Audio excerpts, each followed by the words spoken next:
যত এমপি হবি সব দলের থেকে আমি নিয়ত করছি যে এমপিগুলোকে দাওয়াত দেবো, দিয়ে সকাল 10টার থেকে রাত 12টা পর্যন্ত সভা কর্ম। এর কোনো আগে বক্তৃতা শুনে লিখবি, এগুলো মাত্র শুনে লাভ কি? তোরা খাবো আর বক্তৃতা শুনবো, কোরআনত কি আছে তোরা রাজনীতি শিখে যা। 5 মিনিটে যে নামাজ কায়েম হবি সেই বক্তৃতা সংসদ নাই। 1 মিনিটে চুরি বন্ধ হবি, 1 মিনিটে জানা বন্ধ হবি, সেগুলো বক্তৃতা উঠি নাই। ওই বক্তৃতা আমরা করে করে মরে যাচ্ছি, ওরা উঠি তার বিরুদ্ধে আইন পাস করে আমাকে ধরে নিয়ে যাবি। এই ধরার আর সুযোগ বাংলাদেশে দেওয়া হবে না। কতক্ষণ কুল্লাহবিতু মিনহা জামিআ ফাইম্মা ইয়াতিয়ান্নাকুম মিন্নি হুদান ফামান তাবিআ হুদায়া ফালা খাউফুন আলাইহিম ওয়ালা হুম ইয়াহজানুন। আমার আল্লাহ বলেছেন, আদম বংশধর পৃথিবীর জমিনে নেমে যাও, মিন্নি হুদান, আমার তরফ থেকে যে হাদায়াত বাণী যাবে, ফামান তাবিয়া, তোমরা যদি ইতাআত করতে পারো, ফালা খাউফুন, তোমাদের জন্য কোনো ভয় নাই, ওয়ালা হুম ইয়াহজানুন, তোমাদের জন্য কোনো দুশ্চিন্তার কারণ নাই। জোরে কন্না আল্লাহু আকবার। কোরআন মানলে ভয় নাই, চিন্তা নাই। কার কথা? চিৎকার দিয়ে বলেন, কার কথা? সবাই বলা লাগবে, যাই মুখ খোলেননি কিয়ামতের দিন তার ভিডিও আল্লাহ দেখাবি। সবাই বললো তুমি মুখ চাপা মেরে দিলে গে। হ্যাঁ, এটা কি অন্য নেতার কথা? কার কথা? আল্লাহর কথা। আল্লাহ কোরআনে বলছেন, কোরআন যারা মানবে তাদের জন্য ভয় নাই, চিন্তা নাই। জোরে কোন আল্লাহু আকবার। যদি কোরআনের আনুগত্য না করিয়া কোরআনের বক্তব্যগুলি যদি মিথ্যা মনে করি, অবিশ্বাস করি, আমার আল্লাহ বলেছেন তুমি কিয়ামতের দিন জাহান্নামের আগুনের সাথী সঙ্গী হবে। জাহান্নামের আগুনের সাথী সঙ্গী হবে। বলুন তো, এই কোরআনের সুদ হারাম না হালাল? আমাদের দেশে সুদ আছে না নাই? তাহলে আমরা অবশ্যই সুদ যে আল্লাহ হারাম করছে এটা আমরা মিথ্যা মনে করছি। হ্যাঁ, কথা কোন টাকা সুদ হারাম। তাহলে আপনারা যারা সাধারণ জনগণ আছেন সব জানেন সুদ হারাম, তারপরে ঘুষ হারাম, চুরি হারাম, জানা হারাম। সাধারণ শ্রোতারা সব জানে, কিন্তু 54 বছর হলে যে এমপিগুলো দেশ চালালো ওরা কি জানে না? তো করলু না গা। তাহলে বোঝা যাচ্ছে শ্রোতারা জ্ঞানীবান, আর যারা ক্ষমতা গেছে বারবার এরা হলো অজ্ঞান। তাহলে আপনি অজ্ঞানী লোক, অজ্ঞান লোক বারবার ভোট দিলেন গা, বাটাম আপনাকে ফাটাবি না। ভোট নাই এই কয় বছর দেওয়া লাগেনি, মুরব্বী কয় কি ভোট নাই কয়দিন দেওয়া লাগেনি, ওই এক পাগল। সারা জীবন আমরা ভোট দিয়ে আসছি, কথা কন না। কিন্তু বুঝতে হবে সুদ বাংলাদেশের এমন কোনো গ্রাম নাই 15.5 লোক সুদের কিস্তির সাথে জড়িত নেই। কি হচ্ছে? নামাজ পড়ে উজু করে মিশে পানি ফুরে কি লাভ?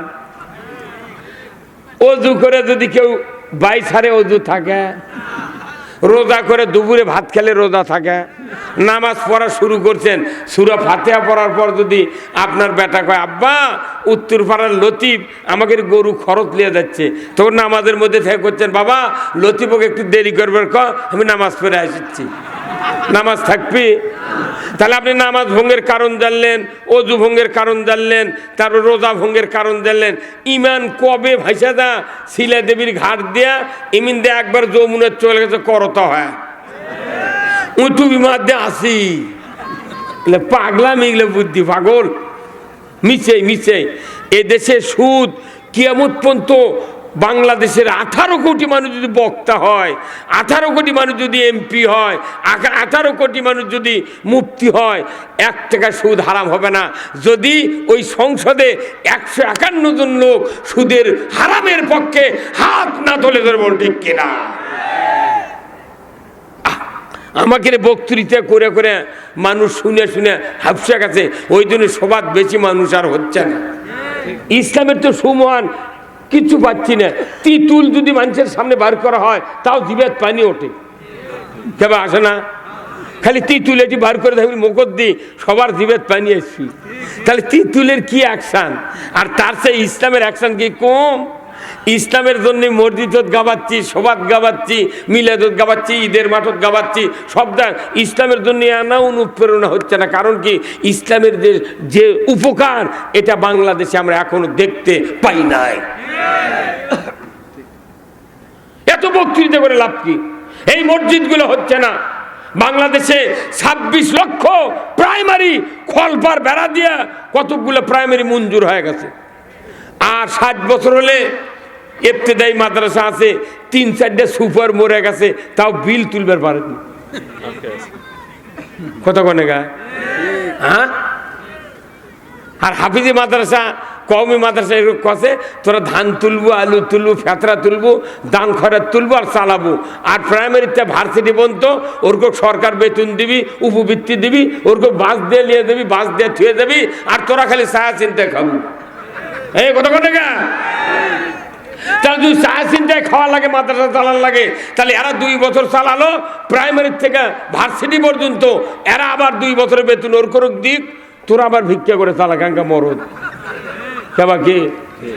ওরা ওর খেলে বাপ মাও ট্যাক্স দেয়, খাজনা দেয়, এর খেলে বাপ মাও ট্যাক্স দেয়, খাজনা দেয়। তো ওরা ভিক্ষা করে মাদ্রাসা পড়ে পড়ে ওরা মানুষের ইমামতি করবি, তারাবি পড়াবি, জুম্মা পড়াবি, আজান দিবি, কাপন কাটবি, কব্বরত নামাবি, দোয়া দরুদ, বিয়ে শাদি, মরা ধরা সব সাফ করবি। ওরা করবি ভিক্ষা করে, আর এরা খালি আতের ভোট, দিনের ভোট আতের দিবি। লাভটা কি? কি লাভ? বক্তৃতা কোটি কোটি বছর বক্তৃতা দিয়েও বাংলাদেশে বলুন তো নামাজি বেশি না বেনামাজি বেশি? সবাই বলেন। তাহলে বেনামাজি কেন বেশি হলো? বক্তৃতা দিয়ে মানুষ নামাজ কায়েম হবে না। বাংলাদেশে নামাজ কায়েম নাই। বাংলাদেশে আছে ইকরাউস সালাত, নামাজ পড়ো। আজকে মসজিদগুলিতে দেখা যায় বাজার বন্দর গড়ে ওঠার কারণে আসরের সময় মুয়াজ্জিন আজান দিয়ে আকামত দেওয়ার লোক পায় না। মুয়াজ্জিনের বেটা বেনামাজি, ইমামের বেটা ডবল বেনামাজি, মুতাল্লির বেটা রিডবল বেনামাজি, হাজির বেটা ওযুই জানে না। কি লাভ হলো? আমার আল্লাহ বলেছেন সূরা আল হজ 41 নম্বর আয়াত, আল্লাযীনা ইম্মাক্কান্নাহুম ফিল আরদ আকামুস সালাতা ওয়া আতাউয যাকাতা ওয়া আমারু বিল মারুফ ওয়া নাহু আনিল মুনকার ওয়া লিল্লাহি আকিবাতুল উমুর। জোরে কন্না মারহাবা। আমার আল্লাহ বলেছেন পৃথিবীর মুসলমান, যদি তুমি কোনো ভূখণ্ডের রাষ্ট্রপতি হও, প্রধানমন্ত্রী হও, সরকার হও, প্রেসিডেন্ট হও, ক্ষমতায় দাও, তুমি 4টা দফা চালু করবে। 1 নাম্বার হলো নামাজ কায়েম করবে, 2 নাম্বার যাকাত আদায় করবে, 3 নাম্বার ন্যায়ের আদেশ করবে, 4 নাম্বার অন্যায়ের বারণ করবে। এই 4টি দফা যদি পৃথিবীর জমিনে তুমি কায়েম করো, এটা কোনো মানুষের দাবি নয়, এটা আমি আল্লাহ বলছি। ওয়া লিল্লাহি আকিবাতুল উমুর, আমার পক্ষ থেকে বড় ধরনের একটা আদেশ তোমার প্রতি দিয়ে দিলাম। সরকারের আদেশ আছে, সরকারের উপর আদেশ আছে কার? আল্লাহ। তুমি নামাজ কায়েম করবে। সরকার যদি নামাজ কায়েম না করে, আমাদের বক্তৃতা দেয়া জীবন গুদ, হ্যাঁ জীবন গুদ। এমনও মেম্বার আছে আমাদের গ্রাম, আমার ওই এলাকায়, আপনাকে দিক সব মন্ত্রী মানুষ, আমাদের ওদিকে এমনও মেম্বার আছে 6 মাসও ওযু করেনি। অথচ ওরা ভোটের দানের সময় লেগেছে যে প্রতিবাদী কুণ্ঠ, ন্যায়ের সৈনিক, গরিবের বন্ধু, কিন্তু একটা দিন ফজরের নামাজও দক পাওয়া যায় না। কি লাভ হলো? নামাজ যদি সরকার আইন করত, এই দেশে নামাজ কায়েম হতে বাধ্য, আজান হওয়া লাগবে না, এমনি মানুষ মসজিদে যাবে। তবে নামাজ কায়েমের জন্য আল্লাহ তাআলা শর্ত দিয়েছেন, যদি সরকার তুমি ক্ষমতায় যাও, 5টা অধিকার মানুষকে দিতে হবে।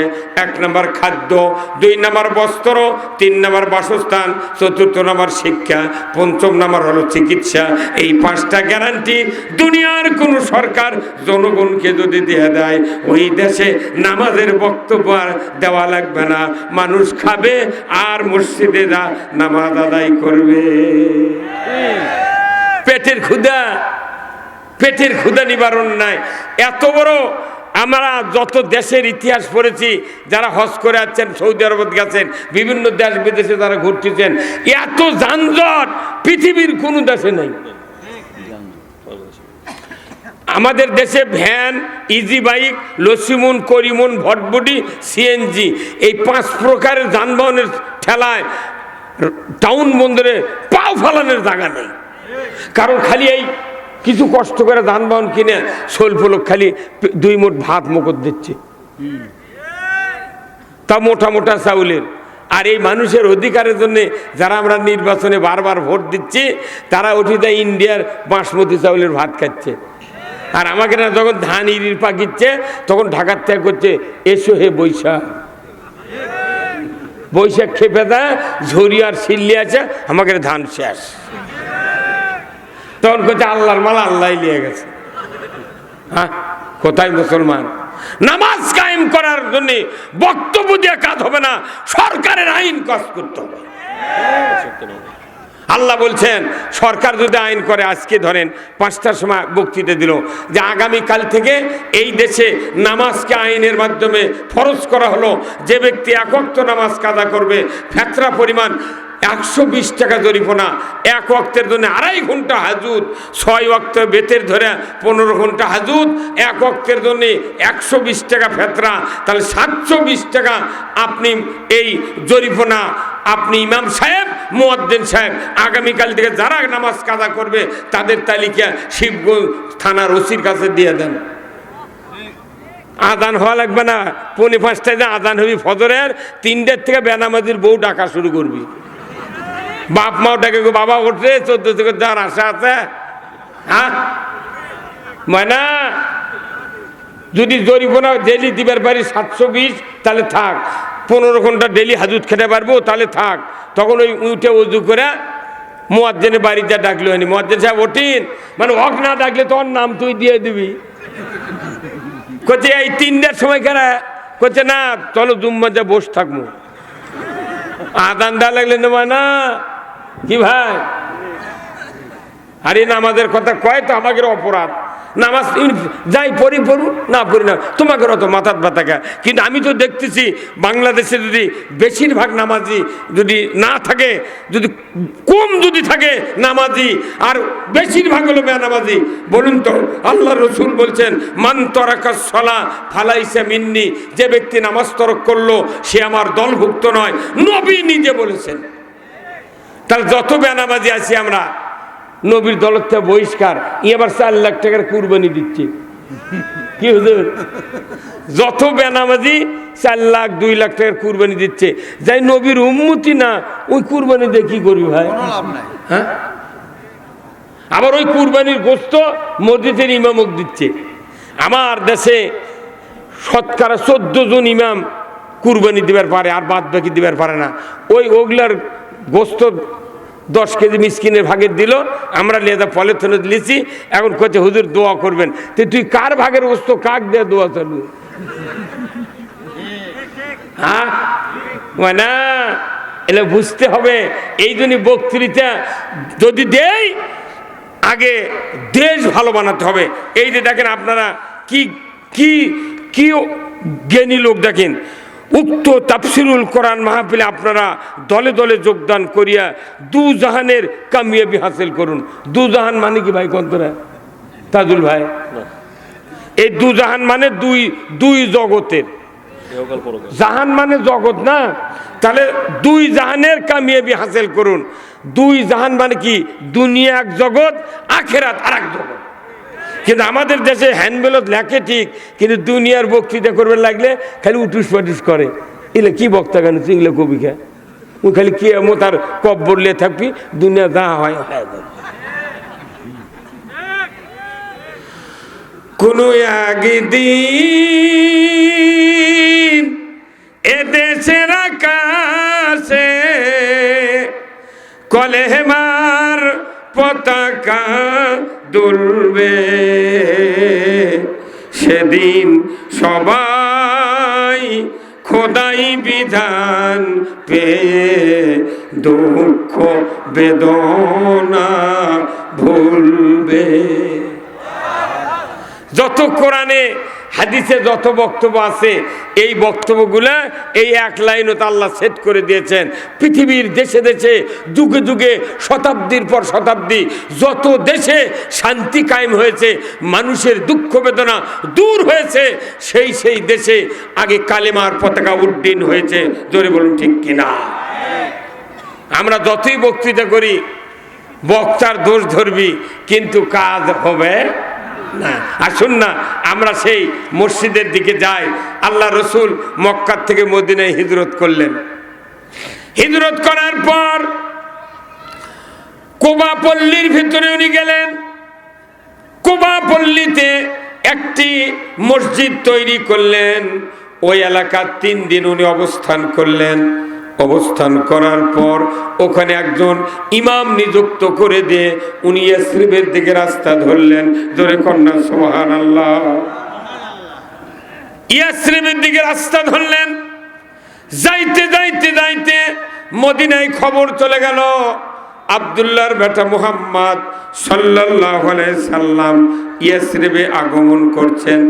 খবর যখন পৌঁছে গেল, মদিনার লোকেরা, আনসার মুহাজির যারা ছিলেন, সকলের সন্তান সন্ততি, যুবক বৃদ্ধ বনিতা, তারা রাস্তার 2 পার্শ্ব দিয়া দাঁড়িয়ে দাঁড়িয়ে রসুলের অপেক্ষায় দাঁড়িয়ে আছেন। জয় কোন মারহাবা।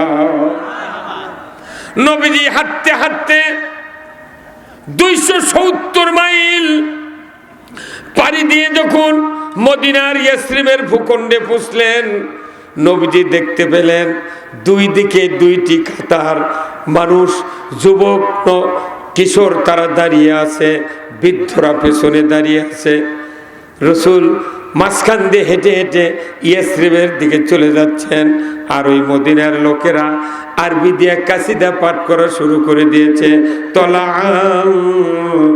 বাদুরু আলাইনা মিন সানিয়াতিল বিদাই ওয়াজাবাত শুকরু আলাইনা মাদা লিল্লাহ হেদাই।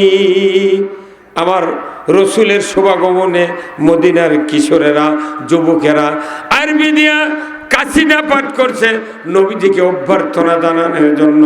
রসুলের দিকে তাকিয়ে বলছেন, ইয়া রাসূলুল্লাহ, আপনার আগমনে মদিনার মাটি ধন্য হয়ে গেছে। আপনি যতদিন মদিনাতে বাস করবেন আমরা আপনার সাথে আছি। জোরে কন্যা মারহাবা। হুজুর গো, আপনি আমাদের কাছে আসার কারণে আমাদের বুকটা ভরে গিয়েছে। ও হুজুর, আপনার কাছে আমাদের 2টা প্রস্তাব দেব। এই 2টা প্রস্তাব আপনাদেরকে মানতে হবে। 1 নম্বর প্রস্তাব হলো, হে রসুল, আপনি এই মদিনায় বাস করবেন, আপনার জন্য বাড়ি দরকার, ঘর দরকার। হুজুর গো, আপনার জন্য বাড়ি বানানোর দরকার। এই বাড়িটা মদিনার মাটিতেই তৈরি করবেন কিনা? মদিনার মাটিতে বাড়ি তৈরি করবেন কিনা বলুন। দ্বিতীয় প্রস্তাব, আল্লাহর নবীকে বলা হলো, ইয়া রাসূলুল্লাহ, ইয়া হাবিবাল্লাহ, আপনি মদিনার মাটিতে আগমন করেছেন, আমাদের আর একটি প্রস্তাব হলো, পৃথিবীতে বাস করবেন, সবার মৃত্যুবরণ করতে হবে। আমরা একদিন মরে যাব, আপনার একদিন ইন্তেকাল হয়ে যাবে। হুজুর গো, আপনার ইন্তেকালের পর অনেক বড় বড় বাদশা, রাজা, জমিদারেরা হীরা মানিক মুক্তা দিয়ে কবর তৈরি করবে। ওই কবরে নিয়ে আপনাকে শোয়ায় রাখবে। হুজুর গো, আপনাকে ওয়াদা দিতে হবে, আপনার ইন্তেকালের পর মদিনার মাটিতে আপনার কবর হবে কিনা। রসুলের উপর কি ভালোবাসা! আল্লাহর নবী বললেন, রে মদিনার কিশোরেরা, যুবকেরা, আমি নবী পৃথিবীর জমিনে যদি বাড়ি তৈরি করি, ঘর তৈরি করি রে মদিনার কিশোরেরা, আমার বাড়ি আমার ঘর তোদের মদিনার মাটিতেই তৈরি হবে। সাহাবারা যখন এই কথা বললেন, মদিনার আনসারেরা, রসুলের বুকটা ভরে গেল। রসুলও ওই কথা বললেন, ওনাদেরও বুকটা ভরে গেল। আল্লাহ আল্লাহর নবী বললেন, তোমাদের দ্বিতীয় প্রস্তাব হলো, ও মদিনার যুবকেরা, কিশোরেরা, তোমরা একদিন মরে যাবে, আমি একদিন দুনিয়ার থেকে বিদায় হয়ে যাব। তবে আমার মনের একটা ধারণা তোমাদেরকে আমি ব্যক্ত করছি, আমি পৃথিবীর যেখানেই ইন্তেকাল করি না কেন, আমার কবর, আমার রওজা তোদের মদিনার মাটিতেই থাকবে। কিয়ামত পর্যন্ত রসুল ওখানে শুয়ে আছেন। রসুলের লাশ চুরি করবার লাগিয়েছিল, কিন্তু সেই লাশ চুরি যারা করতে চাইছিল তাদেরকে দুনিয়ার থেকে খতম করে দেওয়া হয়েছে। আল্লাহু আকবার। নবীর লাশ চুরি করছে, অনেক দূর থেকে পাইপের মতো ঘুরে ঘুরে আছে, সুরঙ্গি করে আছে। কথা ঠিক কিনা? আজকে সেই রসুল মদিনায় শুয়েছে আমাদের জন্য ইয়া হাবলি উম্মতি, ইয়া হাবলি উম্মতি বলে কাদাকাটি করছেন। রসুল চলে যাচ্ছেন উটের পিঠে করে। যাইতে যাইতে এক একজন সাহাবী হুজুরকে ডাক দিয়ে বলে, হুজুর আমার বাড়িতে আসুন।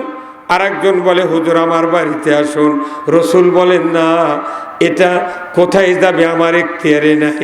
এই উট পুরাটা আল্লাহ পাক নিয়ন্ত্রণ করছেন। জোরে কোন আল্লাহু আকবার।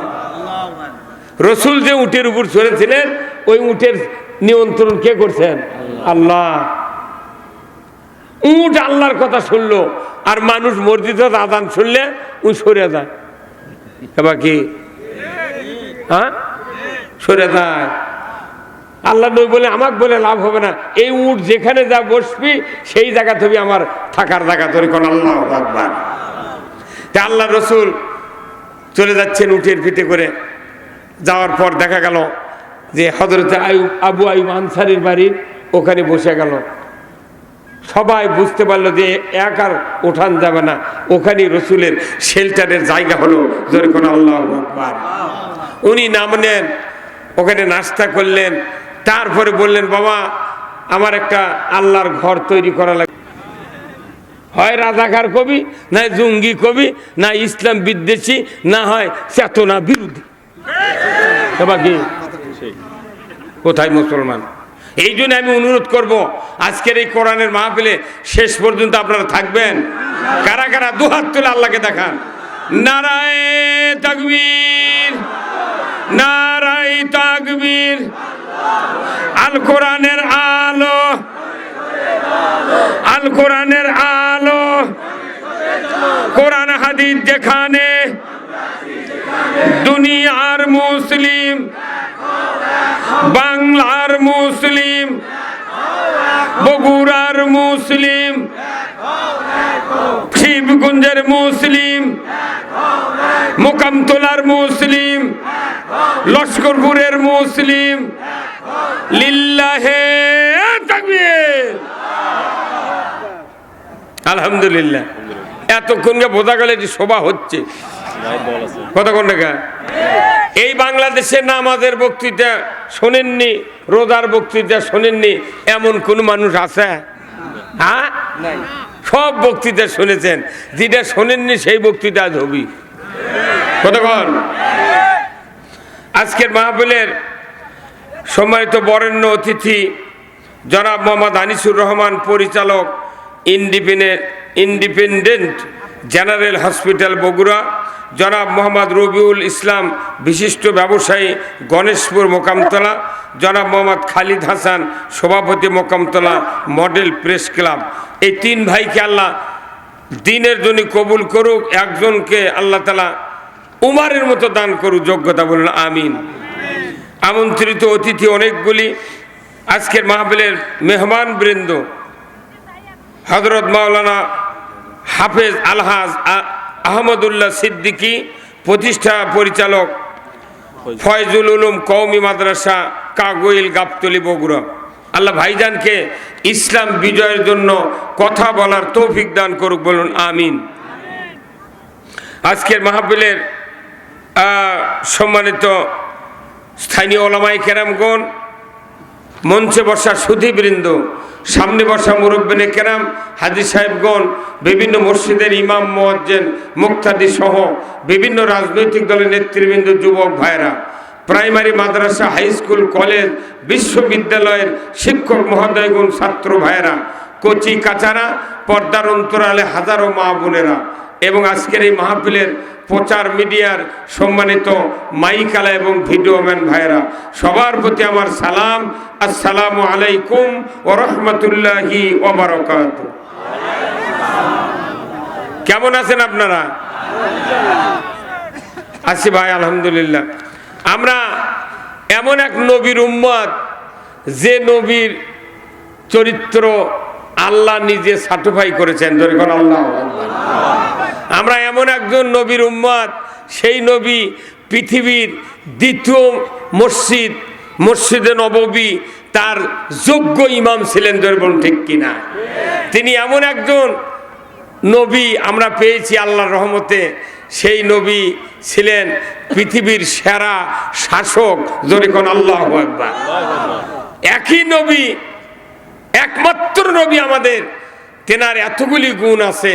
আবার উনি যে মসজিদে ইমামতি করেছেন, সেই মসজিদে এক রাকাত নামাজ কিয়ামত পর্যন্ত যদি কেউ পড়ে, তাহলে তার এক রাকাতের বিনিময়ে আল্লাহ তাকে 50,000 রাকাতের সওয়াব দিবে। ওই রকম মসজিদ আমাদের কোথাও আছে? কেন নাই? এর উত্তর কি দিবেন? কেন নাই? এই জন্যই নাই যে আমাদের দেশে কোনো মসজিদে সরকার ইমামতি করে না। কি কত বুঝতে পারেন আপনারা? সরকার ইমামতি করে না। তবে আল্লাহর মেহেরবানিতে আমাদের দেশের তিনবারের প্রধানমন্ত্রী বেগম খালেদা জিয়া অনেক কয়েকদিন আগে দুনিয়া থেকে বিদায় হয়েছেন। আল্লাহ ওনাকে জান্নাতুল ফেরদাউস নসিব করুক। উনি মারা গিয়েছেন, নরমালি মারা গিয়েছেন, কিন্তু আমাদের বাংলাদেশে আরেকজন প্রধানমন্ত্রী ভারতের যা আছে, তাই না? আর এই দুইজন প্রধানমন্ত্রী এখন, একজন মারা গেছে, একজন আউট। এখন বাংলাদেশে আর মিয়ার কোনো টেনশন নেই। আগামী 250 বছরের মধ্যে যোগ্য মহিলা যদি তৈরি না হয়, আর মিয়া মানুষের প্রধানমন্ত্রী হওয়ারও চিন্তা নেই।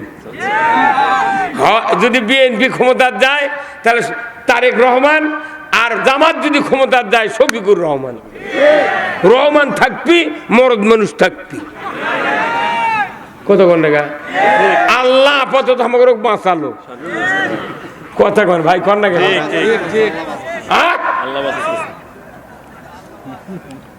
এই কথা বাঁচে থাকতে কোলে এত ধরে লেগাল না আমার।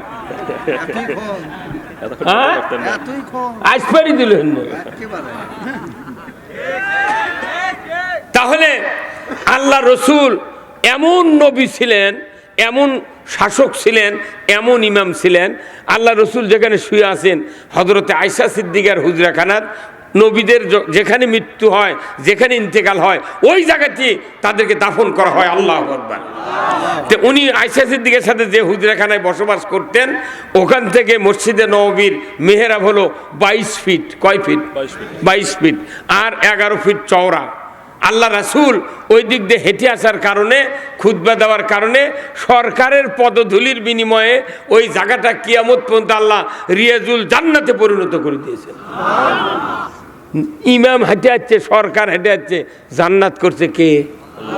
আর আমাদের দেশে সরকার হাঁটলে কুত্তে শুয়ে থাকে। কতক্ষণ টাকা? কোথায় মুসলমান? তাহলে রসুলের ওই আদর্শ আমাদের মানার দরকার আছে না নাই? যে রসুল আজ থেকে 1500 বছর আগে মক্কাতে জন্ম নিলেন, ওনার 40 বছর বয়সে নবুয়ত পেলেন।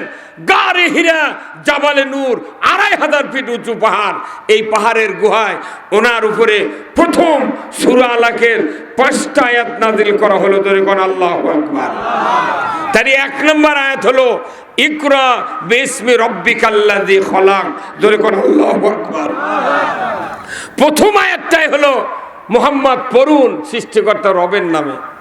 তাহলে নবীকে যদি পড়তে বলা হয় তাহলে ওই দায়ভার আমাদের ঘাড়তে আসে, আমাকেও পড়তে হবে। কিন্তু দেখা যায় বাংলাদেশে শতকরা 6 জন মানুষও কোরআনের তর্জমা পড়ে না। কোরআন পড়া তো দূরের কথা, আমি একদিন হুন্ডার তেল তুলে 3টা গ্রাম সার্ভে করেছি। করার পর আমি একটা হিসাব করে দেখি যে প্রায় 68,000 গ্রাম, 4,500 ইউনিয়ন, 460টা উপজেলা, 235টা পৌরসভা, এগুলো আর 64টা জেলা, এগুলো হিসাব করে দেখেছি যে বাংলাদেশে প্রায় 8.5 কোটি মানুষ জীবনে কোরআন শরীফ হাত দেলারেনি। হ্যাঁ, 8.5 কোটি। তাহলে এরা কোরআনের কিছুই জানে না। মানে 18 কোটির মধ্যে 8.5 প্রায় 50%। কে ভাই, তাই না? হাতত লাইনি, তাহলে এরা বাদ। আর যারা আছে কোরআন হাতত লেছে পড়িছে, তারই ভেতর শতকরা 7 জন অর্থ পড়ে, আর বাদ বাকি পড়ে না। যে জাতি পড়া ছেড়ে দিয়েছে সেই জাতি পড়তে বলল। কারণ কি, আজ থেকে 1500 বছর আগে আইএমএ জাহিলিয়াত ছিল, অন্ধকার, বর্বর, অশিক্ষিত, মূর্খর যুগ ছিল। ধরে বলুন ঠিক কিনা? ও অন্ধকার